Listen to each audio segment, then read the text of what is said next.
Welcome to you, Aquarius. This is your tarot reading coming from the mountains of Java for July.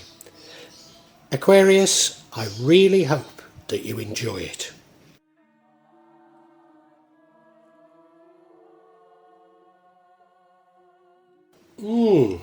Aquarius, quite a mixed spread here.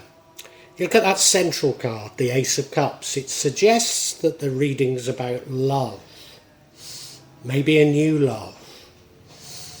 If you go to the bottom right hand corner, the Four of Cups, that's you going inside yourself, looking for answers inside yourself. This is the recent past. Maybe not spotting the opportunities around you. You move on to your current energy, which is the High Priestess, which suggests to me that as a result of this sort of introspection, you've now got command of your brain and your intuition, or logic and intuition. The future energy is the Seven of Wands. It suggests that you score some victories. But it does put you on something of a pedestal and maybe makes people jealous of you. The energy impacting on the outcome is the Death card, which suggests there's an abrupt end to something. I don't know if this is this new love. I said it was about love, but it could be about ideas, particularly creative ideas. Now, the thing that would change the outcome or make the outcome less important is the Eight of Cups, which sees you having had enough of something, walking away from something. I mean, it could be love, but of course it could be beliefs, isn't it? Because the final card is the Page of Swords, which is almost you going off seeking new information. Looks an interesting spread, which we're going to have to go into more detail on. But I hope you enjoy it, and if you do, please subscribe, hit the like button and the notification bell.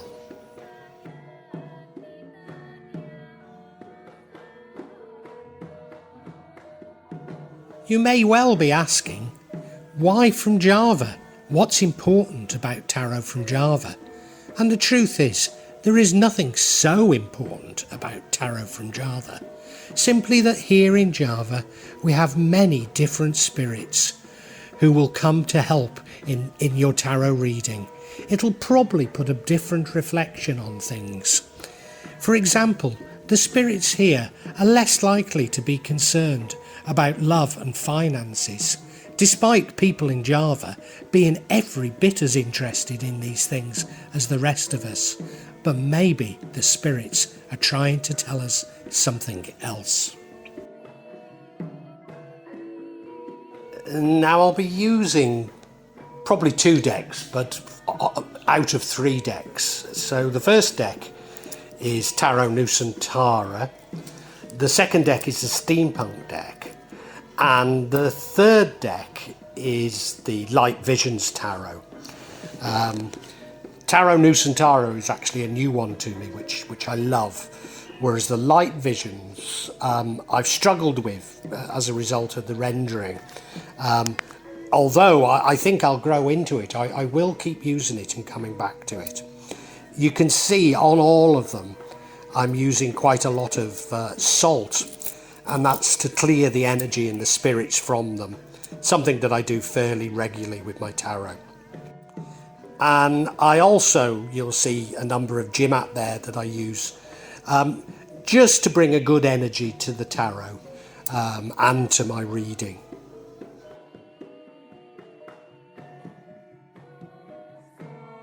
Perhaps the most important mystical object we use in Java is the kris, the curly knife that you can see that I've placed across both decks.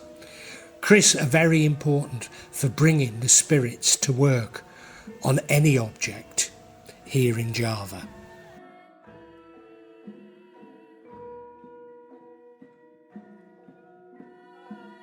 call on the spirits of the mountain to assist me in shuffling the cards, in selecting the right cards, interpreting them correctly for Aquarius for July. So this first card, the Ace of Cups, I mean, it is something new. It's a new beginning. I associate it with love. And the energy from this card runs through everything. But it could be about something creative, maybe creative ideas. And as I say, it runs throughout the whole reading, which does say to me that maybe the reading's about love, but it could be something about creative ideas. Like I say, you look at the card, there's that goblet with wings on it, which suggests that there's something divine about it. A bluebird about to drop a coin into it. So some change there, maybe some luck there.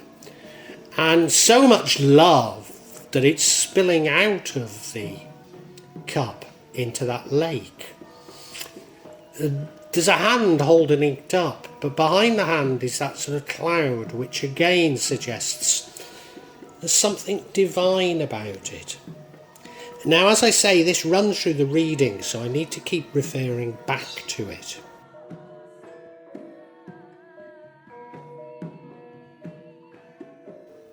Now, your past energy is the Four of Cups. This is you being very introspective, looking inside yourself for answers.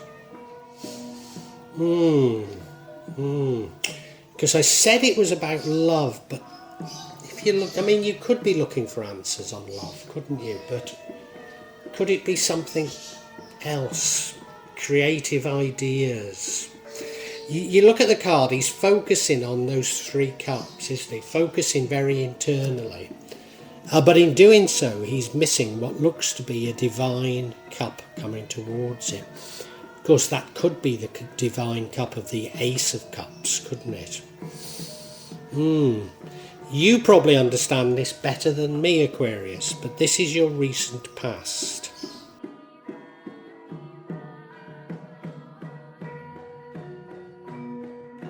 Your current energy is the High Priestess, and that suggests to me that this period in the recent past of introspection, you have discovered something.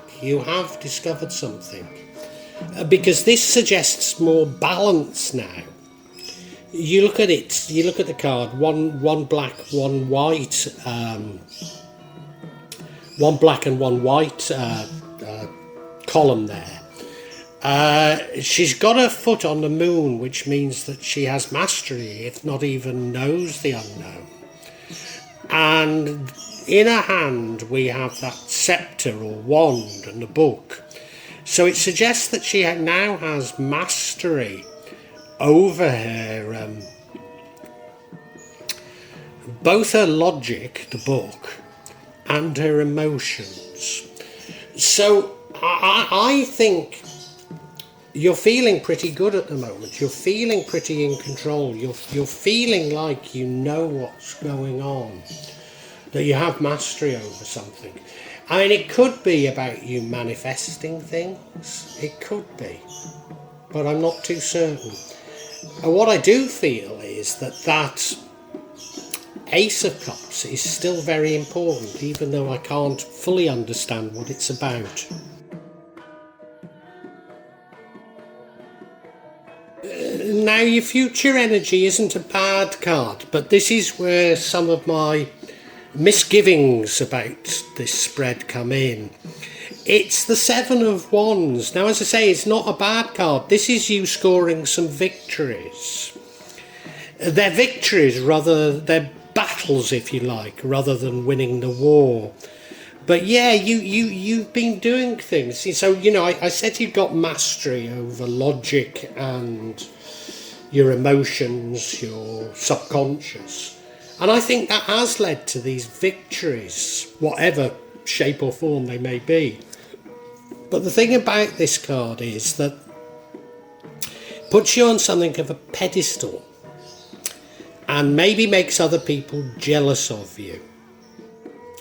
I mean, it's only a possibility. You look at the card, well, you know, wading across that stream.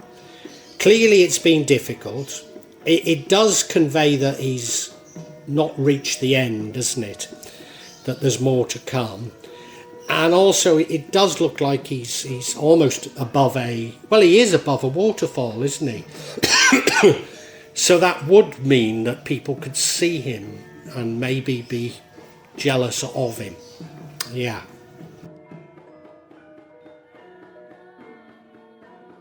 Now the card that gives me more concern is this Death card. And this is the energy that impacts on the outcome. So death is about an abrupt ending, probably an abrupt and unpleasant ending. Now, if the original card, the Ace of Cups, is about a new love, then maybe it's an ending to that love. It could be an ending to creative ideas. I keep coming back to, is this about creative ideas? I don't know. It could easily be love. It could easily be love. You look at the card. I mean, the truth is the renderings of these Nusantara cards are always sort of quite extreme. So the cards, there's no good and bad in tarot, as everyone will tell you.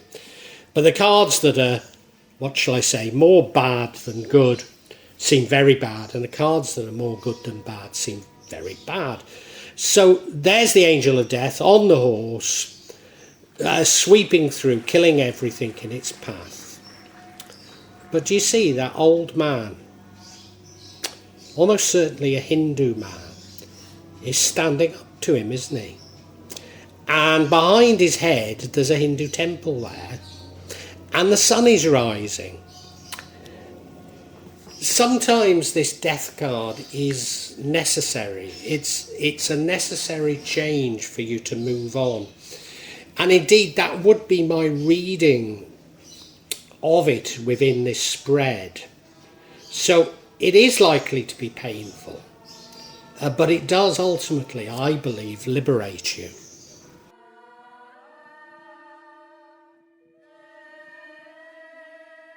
And I think confirming the way my views are going on this reading, we now have the Eight of Cups, which is you becoming disillusioned and walking away.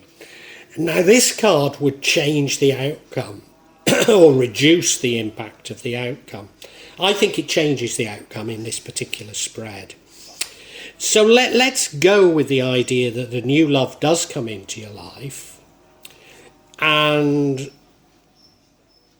oh, of course, the seven of Wands. Have you been battling with this new love? You've been winning the battles, but you don't think love should be about battles. And you're turning your back on this love and walking away. So it's almost as though the choice is between it dying not in your control or dying within your control. I mean, you look at the card, there he is. He's by a lake, which looks very beautiful. And he's walking away from the lake up a mountain, which is going to be difficult. But he clearly feels it's a necessary thing to do. And you see, we now have the Page of Swords. This is the ending. This is the outcome. So this is you going out and seeking information. I mean, I hope you're seeking completely new information, because if it was about love, there's no point in dwelling on why it ended or why you why it ended. Because, of course, the Eight of Cups would change it. I mean, it could be about this sort of creative information. But no, you're going out in search of new information. There's an innocence about it. It's a new journey for you. But yeah, it's very much about new information. You look at the card, quite fearless with a sword in hand. not certain about those birds. They look like crows or rooks above his head, don't they? Not certain about that. It's something that you've been forced into, isn't it? So you've been forced into it, even though that there might be a wide-eyed innocence and a bravery about what you're doing. It's something that you've had to do. I think we need some clarification before we try and say too much. And I'm going to seek clarification on this death card, because what is it that comes to an end? And it does look that it was all about love. Because the first card we have is the Lovers, which does suggest love.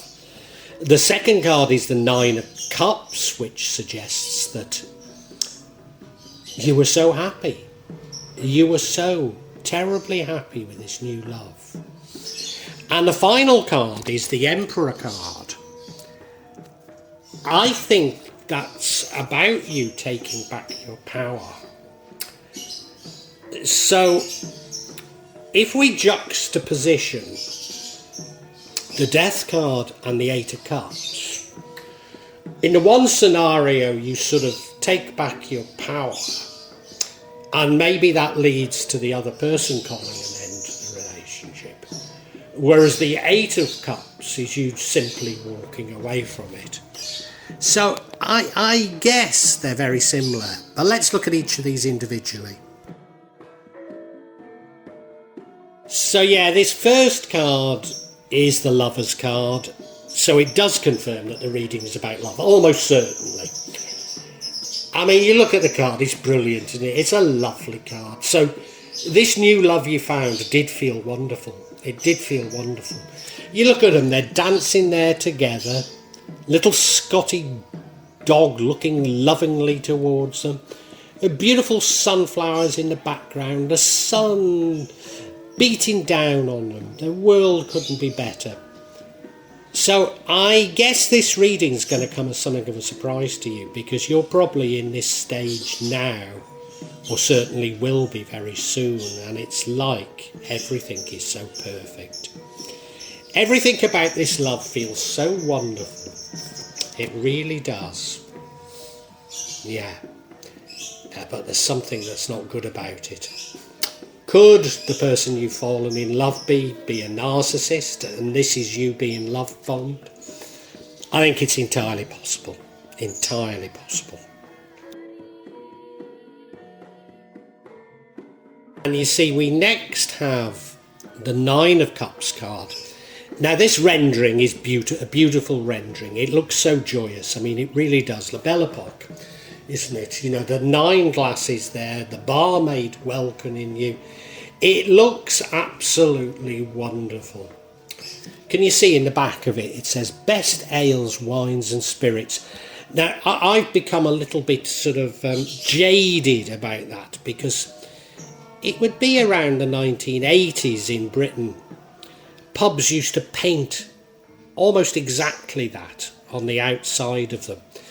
And it was almost a sign that you knew it meant that they didn't have the best ales, wines and spirits inside that pub.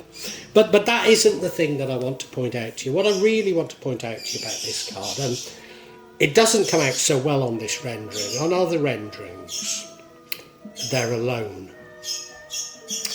And you know, I do think that who you fell in love with is a narcissist. You've been love bombed, but you're beginning to feel, although gloriously happy, you're beginning to feel a bit isolated. Somehow the worm is beginning to turn. Yeah.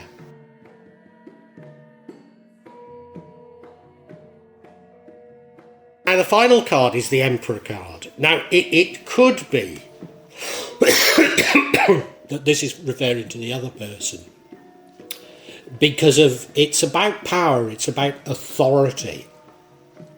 So it could be that, you know, if they're a narcissist at first, they love bombed you. Then you were still happy, but feeling somewhat isolated, because of course they isolate you from your family and friends, and then they begin to dominate you. In fact, that's more likely, isn't it? That's more likely. I was thinking the Emperor was you, and I was thinking this was you taking your power back. I mean, it could be either. It could be either. Yeah, it could be either. He looks very smug, doesn't he? He does look to have authority, power, yeah, power over others. That's what the card's about. Yeah, I think we can summarise for you now, Aquarius. Aquarius, in the recent past, you were very inward looking, very introspective, not looking at the opportunities that surrounded you. But now you've got mastery over both logic and your emotions and your inner self. And a new love comes into your life. And that new love feels absolutely wonderful. It feels brilliant. But I believe that this new love is a narcissist, and that they were love bombing you. And it was a false sense of happiness. Yes, you remain happy for a long time, but they isolate you from your family and friends. And although you think you're deliriously happy, you're realising that your life is changing. Now, I'm not too certain if they exert their authority over you, their power over you. Do you know, I think it's you taking it back. I think you take your power back because you score some victories. You score some victories over them. But if you do take your power back, I believe that they end the relationship because they want to dominate you.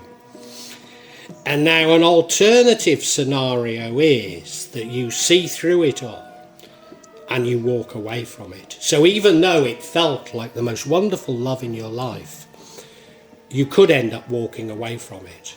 But most likely you don't, and they end up ending the relationship because they don't like you exerting your power. They don't like you taking it back. But the outcome is that you go out in search of information. And I now believe that this person was a narcissist, and you're saying to yourself, what did I do wrong? Where did it all go wrong? And that's the last thing you should be doing. You should be completely turning your back on them. This walking away that you should have done is what the ending should be as well. No, don't dwell on it. Don't dwell on it. Just move on with your life. Because you know, there's every indication that within July you become quite a strong, intuitive person. Find that person back. Just don't dwell on the other events of this month. Well, I do hope you've enjoyed Tarot from Java as an addition to my channel, The Magic of Java. Please take a look at the other videos that I have on this channel about magic from Java, and I hope that you will become a subscriber. Now, if you want to hear your next tarot reading, hit the button, and that will inform you of when I publish new readings. I'm certainly going to do a reading for every month, but maybe I will try them a bit more frequently, say a mid-month reading, and maybe also some special readings. But above all, thank you so much for listening to me. Thank you, and enjoy Java.